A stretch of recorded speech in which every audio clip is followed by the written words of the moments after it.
నోవాహు ఓడ రక్షణ ఓడకు సాదృశ్యంగా ఉంది. అలాగే అరారాతు పర్వతము రక్షణకు చేర్చే పర్వతము సాదృశ్యం ఉంది. ఆ రక్షణ భాగ్యము దేవుడు నీకు దయచేయబోతున్నాడు గాక. రక్షణ నీకు నీ కుటుంబానికి సంఘానికి కలుగును గాక. అలాగే మరి మోరియా పర్వతము సమర్పణకు సాదృశ్యంగా ఉంది. త్యాగమునకు, విధేయతకు, విశ్వాసమునకు సాదృశ్యంగా ఉంది. మరి ఆటంకాలు లెక్క చేయకుండా దేవుని మాట విధేయుడైన అబ్రహాంకు యొక్క విశ్వాస జీవితానికి సాదృశ్యంగా ఉంది. అట్టి అబ్రహాంకున్న విశ్వాస జీవితము, సమర్పణ జీవితము, విధేయతతో కూడిన జీవితము, అట్టి కృప, అట్టి విశ్వాసం దేవుడు నీకు నీ సంఘానికి దయచేయను గాక. అలాగే హేరేబు పర్వతము, అలాగే సీనాయి పర్వతము దేవుని యొక్క ప్రత్యక్షతకు సాదృశ్యంగా ఉంది. నువ్వు కూడా దర్శనము చూసేవాళ్ళగా ప్రభు నిన్ను మార్చును గాక. మోషే వలె దర్శనము చూసేవాళ్ళలాగా దేవుని ప్రత్యక్షతను ఏలియా వలె, మోషే వలె, సీనాయి అలాగే మరి హేరేబు పర్వతాల దగ్గర పొందిన ప్రత్యక్ష అనుభవాలు, పరిశుద్ధాత్మ మండుచున్న పొదలో ఉన్న దేవుని ప్రత్యక్షత నీకు నీ కుటుంబానికి సంఘానికి ప్రభు దయచేయను గాక. దేవుని చూసే కన్నులకు దయచేయబడును గాక. దేవుని ప్రత్యక్షత సీనాయి పర్వతం ద్వారా దేవుడు నీకు అనుగ్రహించును గాక. ఆ యొక్క అనుభవాలను నువ్వు నడిపించబడదు గాక. అలాగే ఒలీవ కొండ మరి రెండవ రాకడకు సాదృశ్యం ఉంది. మరి యేసు ఎలా అయితే ఒలీవ కొండ మీద నుంచి పరలోకను ఆరోహమై ఉన్నాడో అలాగే రెండవ రాకడ ఆయన రాబోతున్నాడు. కనుక ఈ రెండవ రాకడ ఒలీవ కొండకు సాదృశ్యం ఉన్న అదే రీతిగా దేవుడు నిన్ను నీ కుటుంబాన్ని ఎత్తబడే సంఘంలోకి మరి ఒలీవ కొండ మీదకి యేసు వరకు కూడా నిన్ను కూడా నీ సంఘాన్ని నడిపించును గాక. ఎత్తబడే కుటుంబంలో ఎత్తబడే సంఘం దేవుడు నిన్ను కుటుంబాన్ని సంఘాన్ని మార్చును గాక. ఈ పర్వతం అనుభవం మనకు సెలవిస్తే ఆత్మీయ పాఠాలు ఏంటంటే ప్రియమందని బిడ్డలారా, మనము ప్రజలకి లోకంకి వేరైపోయి దేవునితో సహవాసము చేయటమే ఎత్తైన కొండ అనుభవం నేర్పిస్తున్న ఆత్మీయ పాఠాలు. దేవునికి స్తోత్రం, హల్లెలూయా. దేవునితో సహవాసం, ప్రార్థనలో, ఉపవాసంలో ఎక్కువసేపు దేవునితో గడపటమే ఉన్నతమైన కొండ అనుభవం సూచిస్తుంది. యేసు వారు కూడా ఆయన ప్రతిరోజు కూడా మరి ఆయన ఆ కొండ మీదకి వెళ్ళి అలాగే ఏకాంతంగా కొన్నిసార్లు ఇష్టమైన తోటకి వెళ్ళి ఆయన ప్రార్థన చేసినట్టుగా చూస్తాం. ఈ ప్రత్యక్షత నీకు కావాలంటే ఆ కొండ అనుభవంలోకి రావాలి. ఎక్కలేని ఎత్తైన కొండపైకి నన్ను ఎక్కించు దేవా అని చెప్పి దావీదు సెలవిస్తున్నాడు. ప్రేమ ఎత్తైన కొండ అనుభవం నిజంగా ఒక్క బెత్షెబా విషయము తప్ప ఇంకెన్నడూ కూడా పాపం చేసినట్టుగా మనం చూడడం. ప్రియమందిరా ఒక్కసారి తప్పుడడుగులు వేశాడు, తొట్టిల్లాడు, కానీ తర్వాత ఎప్పుడు కూడా పడిపోయినట్టుగా చూడడం. తన వృద్ధాప్యంలో కూడా చాలాసార్లు అవకాశం వచ్చినప్పుడు కూడా పాపం చేసేవాడుగా ఉండడం. తన భక్తి జీవితాన్ని జాగ్రత్తగా కాపాడుకున్నాడు. అందుకనే దావీదుని దేవుడు లోకాసువార్త 1:32 చూస్తే ఎంతగా దావీదు హెచ్చించాడంటే ఆయన గొప్పవాడై సర్వోన్నత కుమారుడు అనబడు ప్రభువైన దేవుడు ఆయనకి తండ్రిని దావీదు సింహాసనం ఆయనకిచ్చును. ఆయన యాకోబు వంశస్థ యుగ యుగం లేను, ఆయన రాజ్యం అంతం లేనిదయ్యును ఆయన చెప్పాను. దావీదు సింహాసనము ఎంతగా దావీదు హెచ్చించాడంటే ప్రభు అయిన దేవుడు ఆయన తండ్రిని దావీదు సింహాసనం ఆయనకి ఇచ్చేంతగా, అంటే ఒక ఉన్నతమైన ఆశీర్వాదంలోకి ఆ సింహాసనం పరలోకంలో దావీదు సింహాసనం అని పేరు పెట్టేంతగా దేవుడు దావీదుని హెచ్చించాడు. కారణం ఏంటంటే దావీదు ప్రార్థన చేశాడు. కీర్తన 61 ప్రభువా నేను ఎక్కలేని ఎత్తైన కొండపైకి నన్ను ఎక్కించుము, నన్ను ఎక్కించు ప్రభా. దేవా నా ప్రాణము తలడెళ్ళగా బూదిగంత నీకు మొరపెడుచున్నానయ్యా, నన్ను ఎక్కించులో అని దావీదు చేసిన ప్రార్థన బట్టి దేవుడు దావీదుని ఆస్వాదించాడు. యేసేపు దావీదుని ఎత్తైన కొండ అనుభవంలోకి నిలబెట్టాడు. అలాగే యేసేపుని ఉన్నతమైన స్థితిలో నిలబెట్టాడు. అలాగే అబ్రహాము విశ్వాసకు తండ్రిగా దేవుడు తీర్చిదిద్దాడు. అలాగే మోషేని దేవుడు ధర్మశాస్త్రం ఇచ్చి తన ప్రత్యక్షతను చూసే కృపనిచ్చాడు. అలాగే అరారాతు కొండ దగ్గర తీసిన రక్షణను మరి నోవాహు ఓడ ద్వారా ఇవ్వటం కోసం సిద్ధపరిచాడు. ఈ అనుభవాలన్నీ ఎప్పుడు వచ్చినాయి అంటే ప్రియమందిని బిడ్డలారా, ఒకటే కొండ ఎక్కినప్పుడు. ఎత్తైన కొండ, ఎత్తైన ఆశీర్వాదంలోకి ఎప్పుడు వస్తుందంటే ఆత్మీయంగా నువ్వు పాదాల్లోతు సరిపోదు, మోకాళ్ళ అనుభవం సరిపోదు, ఈతల మునిగి తేలే అనుభవంలోకి నువ్వు రావాలి. ఎన్ని శ్రమలు ఎన్ని కష్టాలు వచ్చినా సరే నువ్వు ఎక్కాలి. నీ శక్తి వల్ల నువ్వు ఎక్కలేవు, కానీ దేవుడి శక్తి నీకు ఇస్తాడు, నేను ఎక్కిస్తాడు. ఎత్తైన కొండ అనుభవంలోకి రావాలి. మత్తయి సువార్త 17:1-3 చూసినట్లయితే 6 దినములైన తర్వాత యేసు పేతురును యాకోబును అతని సహోదరైన యోహానును వెంటబెట్టుకొని ఎత్తైన యొక్క కొండ మీదకి ఏకాంతంగా పోయి వారి ఎదుట రూపాంతరము చెందెను. ఆయన ముఖము సూర్యుని వలె ప్రకాశించెను, ఆయన వస్త్రము వెలుగు వలె తెల్లని వాయిను. ఇదిగో మోషేయు ఏలియాయు వారికి కనబడి ఆయనతో మాటలాడుచుండిరి. దేవునికి స్తోత్రం, హల్లెలూయా. అక్కడ మనం చూసినట్లయితే యేసుక్రీస్తు వారు తన శిష్యులైన మరి పేతురు, యాకోబు, యోహానులతో కలిసి మరి ఆ రూపాంతర కొండ మీదకి ఆయన ఏకాంతముగా మరి వెళ్ళి ఆ ప్రార్థనలో గడిపినట్టుగా చూస్తాం. రూపాంతరపు కొండ ప్రార్థన కొండగా మనకు కనపడుతుంది. యేసు యొక్క వ్యక్తిగత ప్రార్థన జీవితానికి ఆయన అక్కడ ప్రార్థన చేసినట్టుగా మనం చూస్తున్నాం. ప్రార్థన అనుభవం ఈరోజు ప్రార్థన అనుభవం క్రైస్తవుడు కావాలి. ఆయన ఎప్పుడైతే కొండ మీదకి వెళ్ళి మరి ప్రార్థన చేశారో ఆయన రూపాంతరం చెందినట్లుగా మనం చూస్తాం. ఆయన మొహము కూడా ప్రకాశిస్తుందంట. ఆయన ముఖము సూర్యుని వలె ప్రకాశిస్తుంది. అలాగే ఆయన వస్త్రము వెలుగు వలె తెల్లని వాయును. అక్కడ ఆ మహిమ అనుభవం చూస్తున్నప్పుడు శిష్యులు మోషే అలాగే ఏలియా మాకు కనబడుతున్నారని చెప్తారు. మోషే అనుభవం మరి సీనాయి కొండ దగ్గర మోషే ఎలా అయితే ఆయన ముఖము ధర్మశాస్త్రం తీసుకుని ఆ కొండ మీద చూస్తుంటే ప్రకాశిస్తుందో, అలాగే మరి ఏలియా గారు హోరేబు కొండ అనుభవం, ఆ దేవుని దైవ ప్రత్యక్షత అనుభవం, ఆ రెండు అనుభవాలు మోషే అలాగే ఏలియా యొక్క అనుభవాలు, మరి ఆ ముఖము ప్రకాశించే అనుభవాలు, దేవుని దైవ ప్రత్యక్షత యేసుప్రభువులు అక్కడ శిష్యులు చూస్తున్నారు. రూపాంతరం చెందంట. నిజంగా రూపాంతరం చెందాలి ఈరోజు మనం కూడా. అందుకని అంటారు కదా, మనం మోకరించి ప్రార్థన చేసినప్పుడు మన మోకాలు నల్లబడితే మన మొహం తెల్లబడుతుందంట. అంటే దేవునితో మనం గడిపిన సమయం బట్టి నిజంగా మోషే కూడా ఆనాడు మరి సీనాయి పర్వతం దగ్గరికి వెళ్ళినప్పుడు ఆయన ప్రార్థన చేస్తున్నప్పుడు మరి 40 దినాలు తండ్రిని దేవుని దర్శనం చూస్తూ ఆయన ముఖం ప్రకాశిస్తుంది. వెళ్తూ వెళ్తూ ఆయన ఒక సాధారణమైన వ్యక్తిగా వెళ్ళొచ్చు, కానీ మోషే గారు వచ్చేటప్పుడు మాత్రము ఆయన తన ముఖంలో తేజస్సుతో వచ్చాడు. దేవుని సన్నిధి అక్కడ కనపడుతుంది. ధర్మశాస్త్రంతో దిగి వచ్చాడు. దేనికి స్తోత్రం, హల్లెలూయా. రూపాంతర అనుభవం ప్రియమందరి బిడ్డలారా.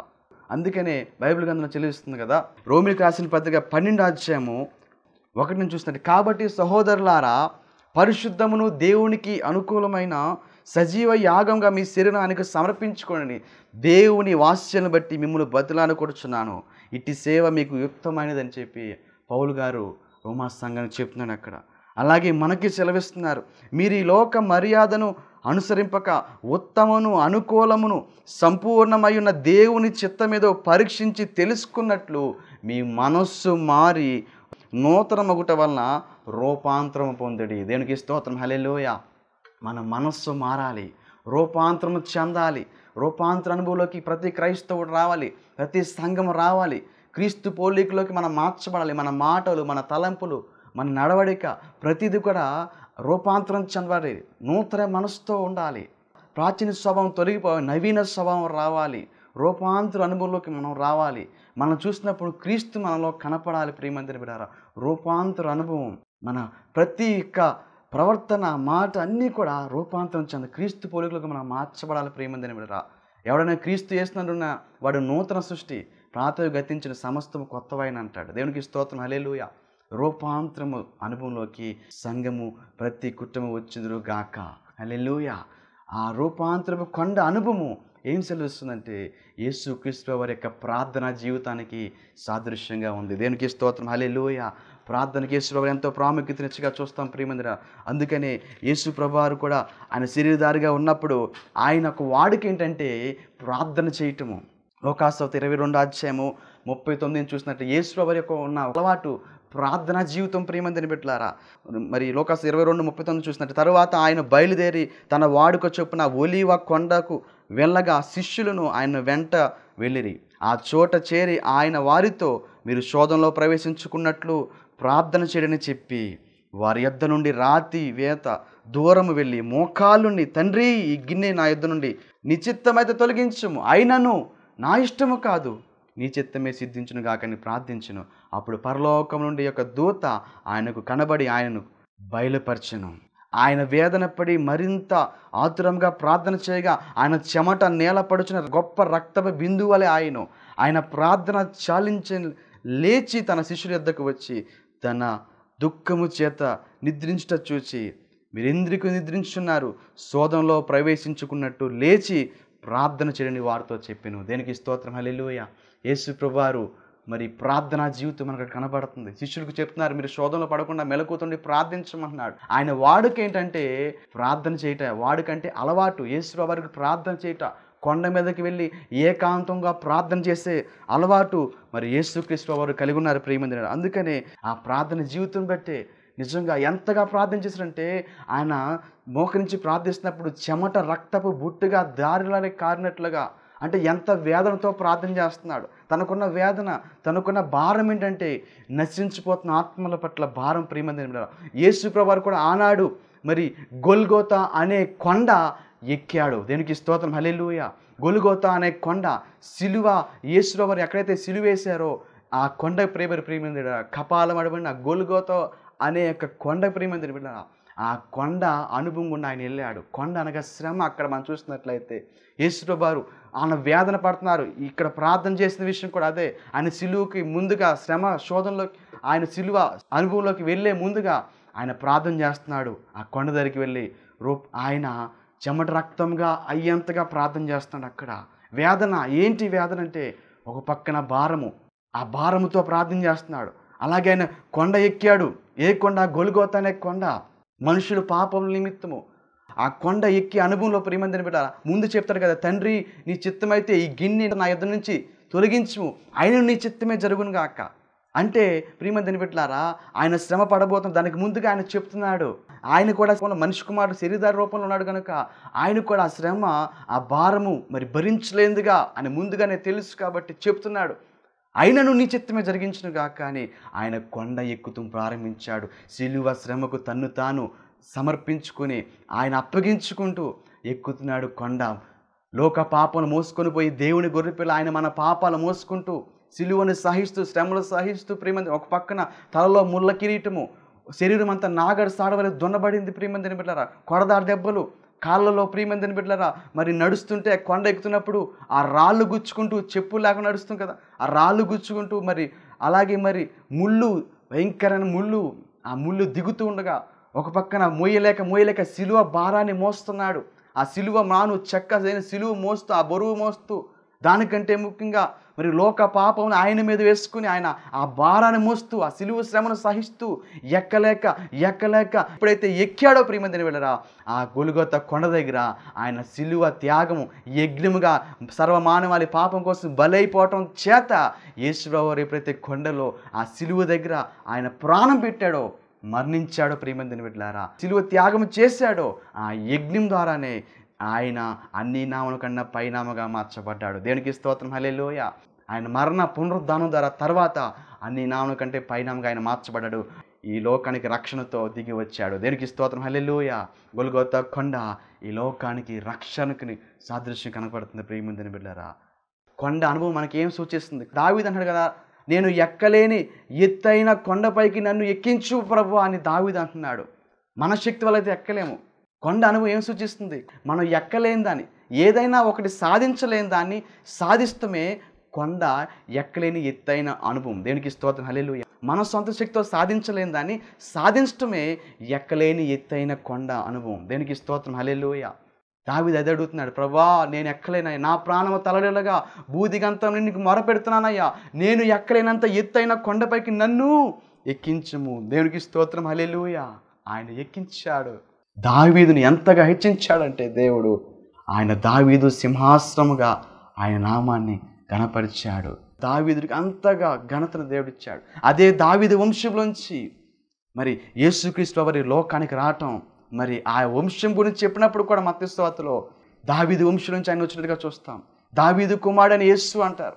నిజంగా ఎంతగా దావీదుని హెచ్చించాడంటే, యేసు ప్రభువారి గురించి చెప్పాలంటే ఎవరంటే దావీదు. దేవునికి స్తోత్రం, హల్లెలూయా.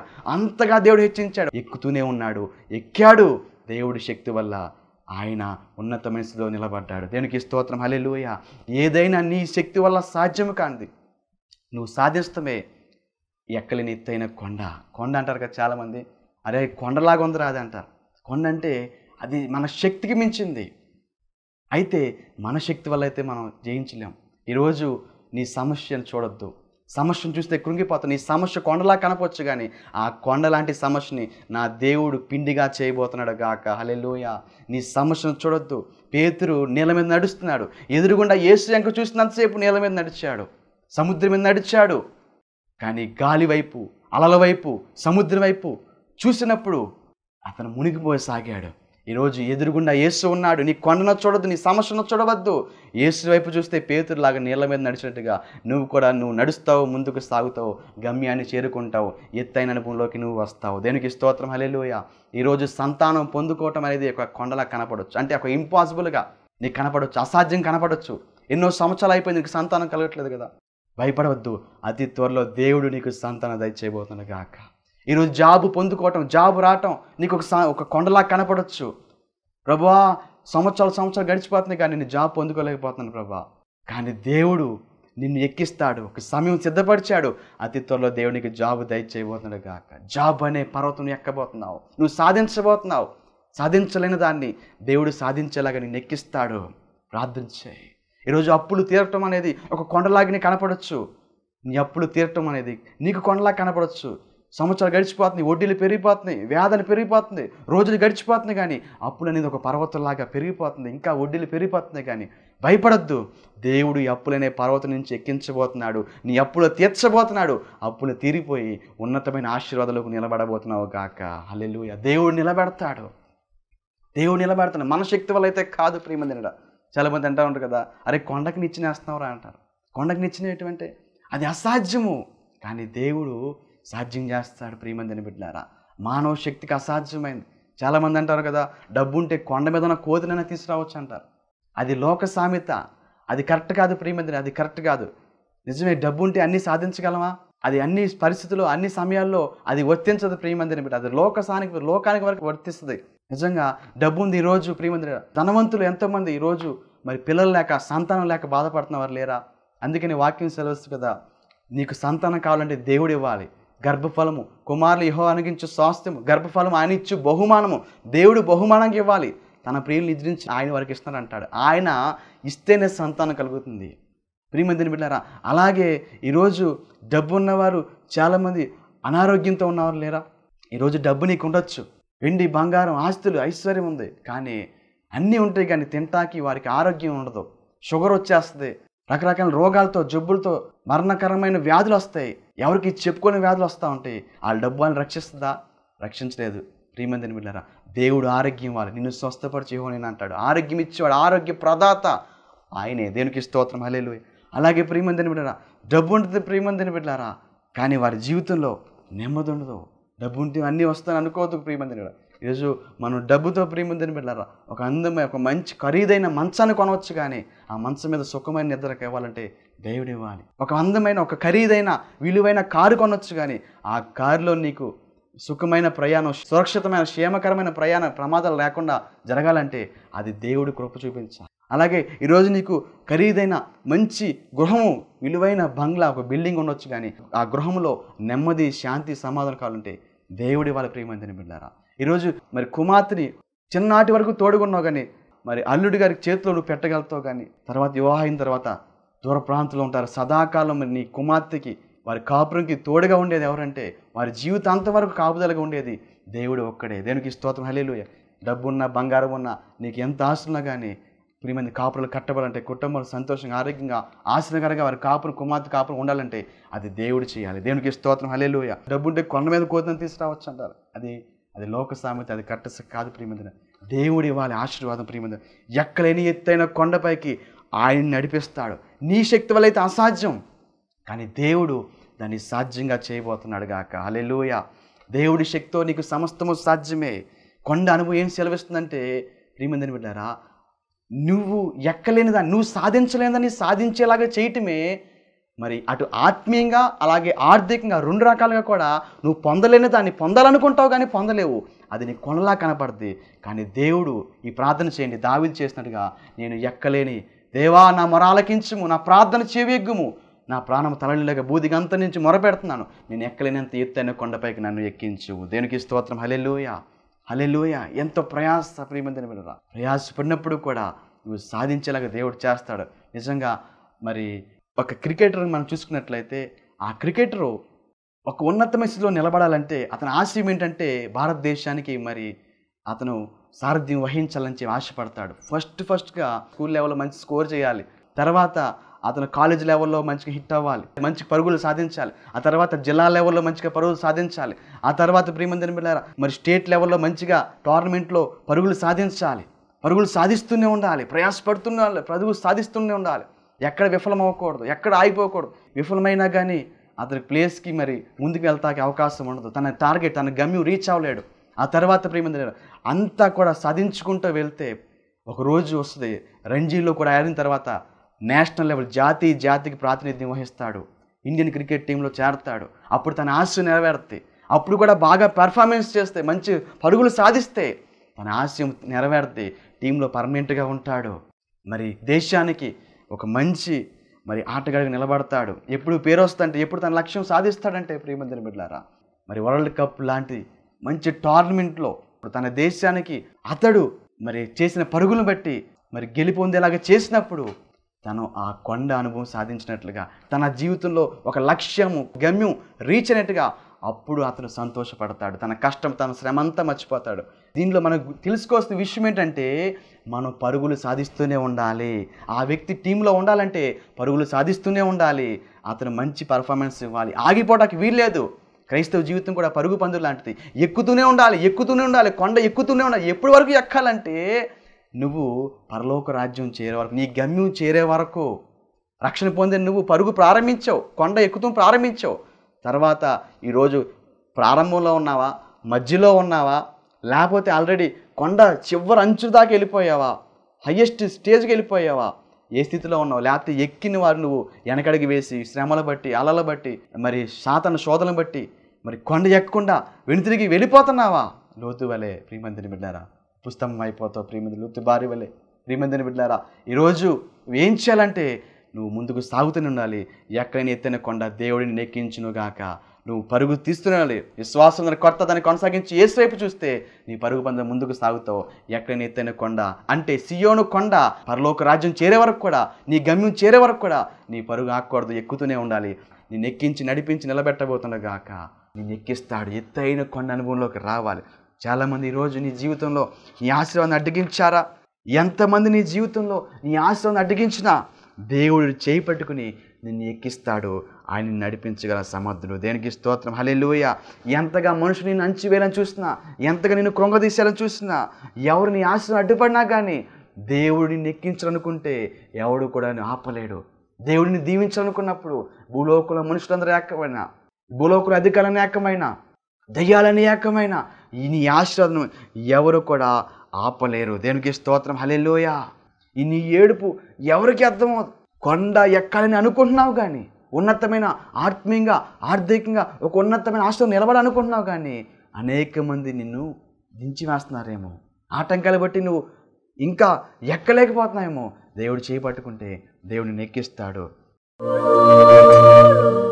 ప్రార్థన చేసుకుందాం. ప్రభువా యేసయ్యా, నా శక్తి వల్ల ఎక్కలేనయ్యా, నీ శక్తి నాకు కావాలి, నీ బలం నాకు కావాలయ్యా.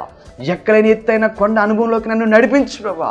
ప్రభా ఉన్నతమైన నడిపించాయా, నీవు నాకు ఆశ్రయం ఉండి ప్రభా. దేవా దావీదు చేసిన ప్రార్థన నేను చేసే కృపను దయచే ప్రభా. ప్రభా ఆత్మీయంగా ఒక ఉన్నతమైన స్థితిలో నిలబడాలి ప్రభా. ప్రభా అట్టి కృపను దయచే ప్రభా. ప్రభా ఉన్నతమైన ఆశీర్వాదంతో నింపండి ప్రభా. ఎక్కైనా ఎత్తైన కొండ అనుభవంలోకి బిడ్డలు వచ్చుదురుగాక. దేవా ఎక్కడానికి నీ కృపను దయచేయండి ప్రభా.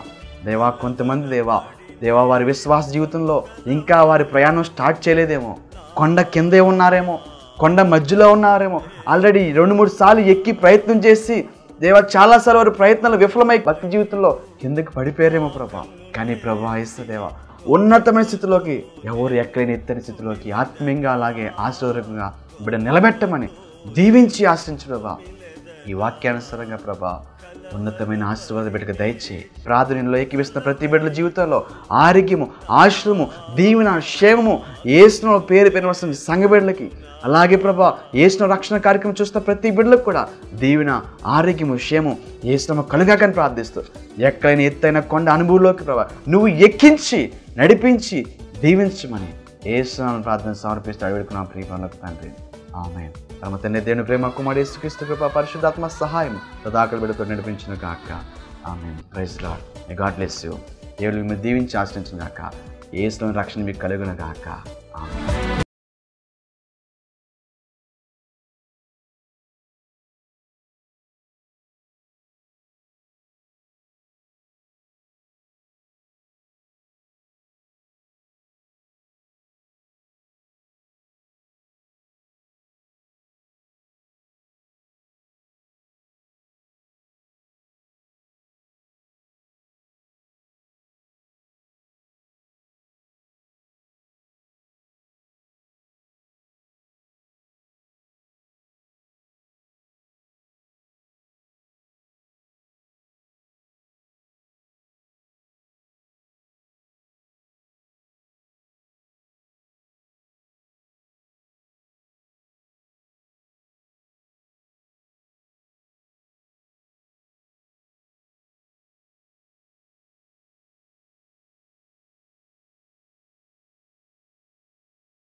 యేసుక్రీస్తు శ్రేష్ఠంలో మీ అందరికీ యేసులో రక్షణ టీవీ కార్యక్రమం చూస్తున్న మీకు శుభాభివందనాలు తెలియపరుస్తున్నాను.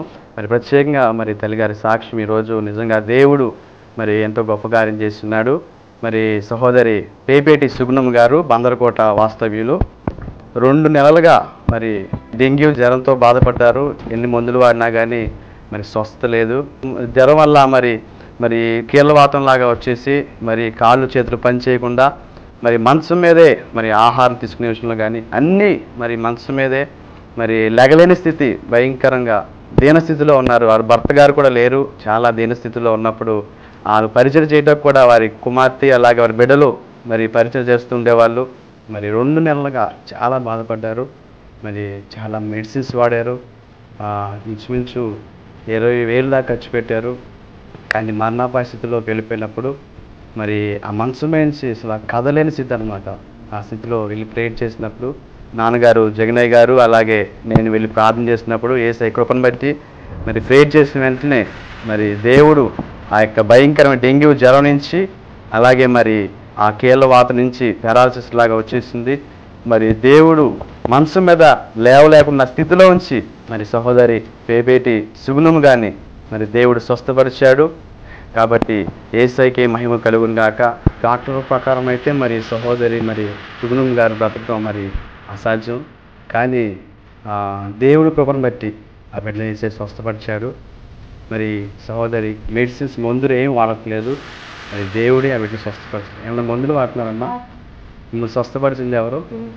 యేసయ్య స్వస్థపరిచాడు. కాబట్టి నిజంగా కదలేని మనసు మీద ఉన్న స్థితిలో నుంచి దేవుడు స్వస్థపరిచిన యేసయ్యకి మహిమ కలుగును గాక.